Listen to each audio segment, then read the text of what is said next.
Hey guys, what's up? Welcome back. Got a good Wednesday. It's April 20th. Nothing from Ryan Cohen yet, but a lot of people are expecting some sort of tweet from him, probably after hours, if anything, but I don't know why. Anyways, lot of stuff happened today. Some cover calls, some scalping. Rite Aid went crazy. Got some plays to look at. Sub up, like up, comment down. Happy Money sticks around. We have a Twitter you can follow us at HappyMoneyYT, as well as the Discord server. Link for that is in the description. Share ideas. Yeah, here we go. So yeah, first I guess we're looking at Rite Aid right now. So Rite Aid, I guess, rejected an offer for $14.6 a share, and that was at $2.55. I shared that in Hot News. So basically, right on that first candle, it halted. Ripped up to 10 and a quarter, now coming back down. I don't know any other details on it, so don't know, but someone sees value in it for sure. This has kind of short squeezed before. I guess there's a pretty high short interest on it. Donro shouted out in the Discord earlier today talking about its, I think there was a call sweep, or the call to put ratio was crazy high, and yeah, so anyways, this one has been prone to move. We'll see if this causes some sort of short squeeze on it or not, but it's at a low price. Their fundamentals, I don't know, there's definitely value there, but looking at their numbers, they're pretty bad, so not sure. They do a lot of revenue, but their EPS is like -7. There's value there. Someone wanted to give them a lot more than they are right now for it. So SPY still bearish on this daily, and earnings are kind of throwing things around. Netflix was insane. It's like still coming down. I couldn't believe it. All morning it just kind of kept coming down, flattened out there. I'll probably try and get calls on this, honestly, for a bounce. Probably wait till next week. Look for kind of more bullish signs on the hourly or little shorter time frames. Hoping for something similar to this. There's 1, 2, 3, 4, 5, 6 days, and then it bounced. So that's a pretty big move to the upside, 383 to 458. If we get some kind of bounce like that, it would be good. But that took some time. So let's see, when it was at 127. So yeah, if you caught it on that day, you're a little late. Really, the hourly is probably what we're going to be looking for on a time frame for that bounce. And hourly is a little too soon though. So maybe 2 hour or 3 hour, because really you'd be bullish here. So you'd have to go in. Let's see, 2 hour. I don't ever use 2 hour. Oh, it looks so weird. Not to say it'll repeat the same way, but maybe 3 hour. I don't know. I'm not gonna mess with it. But anyways, might get calls on that at some point, just for a bounce. We'll see. But if you want it long term, it's at a nice spot. It's at like 2018 prices. Huge liquidation of Netflix position, and I think earnings is just a cover up. They use earnings, positive or negative, to add or subtract their position. Yeah, this is back 2018, beginning of 2018. So, I mean, they still make a lot of money, and might be good for the long term. But yeah, anyways, so that didn't have a whole lot of effect on SPY today, actually. Kind of just stayed in a range, pretty flat range today. Hourly still bullish on it, and I think a lot of weight will be on Tesla and their earnings after hours. 4 hours actually bullish now too, so I don't know. I could see this coming up, unless if Tesla's really bad and really pulls it down. Coming up in the short term, but probably not flipping bullish on the daily. If that happened, we might see a big move like this. But yeah, maybe a retest up here is 456. That'd be pretty bullish. We had put credit spreads on it. They worked out well, made some money. I actually closed them this morning. It's kind of a good thing. They were too close to the money. The liquidity on SPY is so nice to trade. Just in and out of credit spreads is so much easier than like GME. GME, on the other hand, still bullish on the hourly, kind of settled down today a little bit. SLD period, I know Don is thinking we could still see price action tomorrow from it. So there is still that, and of course hourly is still good. We still have this RSI divergence of sorts. 4-hour and daily are still bearish, but it looks like it's consolidating before it decides its direction. If tomorrow is an up day for it, this 4-hour actually could flip bullish on GameStop, which might be the beginning of another little run to 200.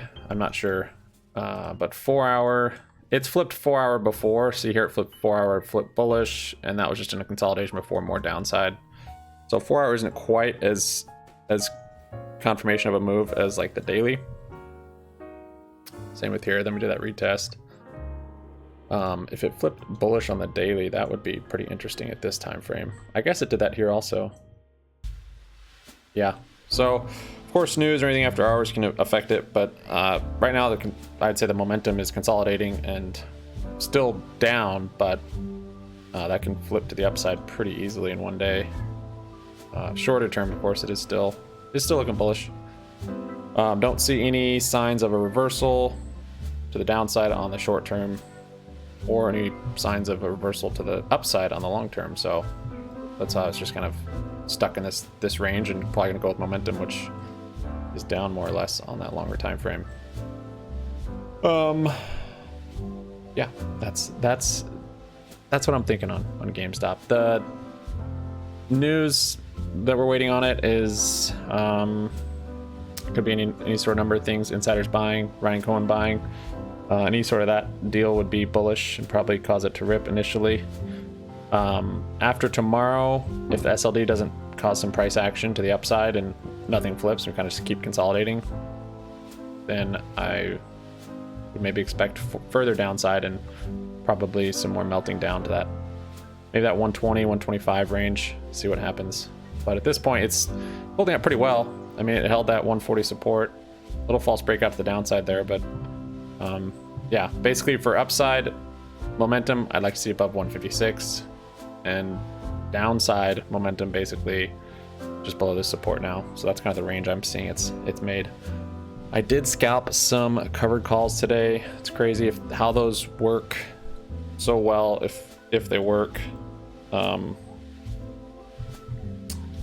Yeah, and then my bullish plays I did close today on GameStop once it just didn't look great. I'm fine to just have the shares for any crazy moves right now. Tomorrow I probably should get some exposure back again now that it's come down. But at the moment right now I don't have anything. I just have these bearish plays. I think Max Payne's 145 on the week. Let's check again if that changed. Yeah, 145. I think it was lower yesterday, so the little rally yesterday brought that up to 145. iBorrow's been showing they didn't have shares this morning, so from 10:15 till 2:15 they didn't have any shares. Bar weight went up, and then poof, there's 100,000 shares. So I think what's it called? Whatever it's called is that utilization still at 100%. So yeah, here's my call credit spreads for this week: 148, 149. Gotta close below that, and I might actually even roll this other one if we don't break out to the upside. Then I think we'll probably keep coming down. And here's the shares. So history's probably pretty long, not too bad. Put credit spread here, close that for a small gain. Rover, I picked up some Rover positions. Shout out Primal. He gave a long DD on Rover. I actually didn't even know it was a publicly traded company. I'm familiar with Rover, the dog walking business. The chart looked good. Fundamentals look good, actually. It seemed like they have really tight margins. Their net income to revenue is it's really close. So maybe get in the long term, but for now I just picked up, let's see, I got 7.5 calls for May. Here's my bullish plays I closed, called debit spread, took a small loss on them. Here's covered calls I sold today, scalped them, bought them back. I went in and out of them like 4 or 5 times. I think probably netted $400 or $500 from it though. Yeah, like 30% on the 155 strike, and then a little bit on the 152.5. Rite Aid, I got a quick little scalp in and out on that. Those are sketchy because I was just looking at the option chain, just trying to snipe a move, one that hadn't been priced. When it gets volatile like that, it starts halting. You can kind of sometimes snipe a strike that's not really been affected too much or affected yet, honestly. So some of them are up like maybe 10,000% or 5,000%, and other ones are still haven't been priced in. So I just got a tiny snipe on it. Looks like it's coming down now. Not sure on the news if that will continue on or start to squeeze. That would be crazy. Rite Aid have actually done well in the past. Avis Car Rental, also potential squeeze candidate. I've had an order out for it all day. Might up the order a little bit. It is overbought on the hourly. Daily looks pretty nice though.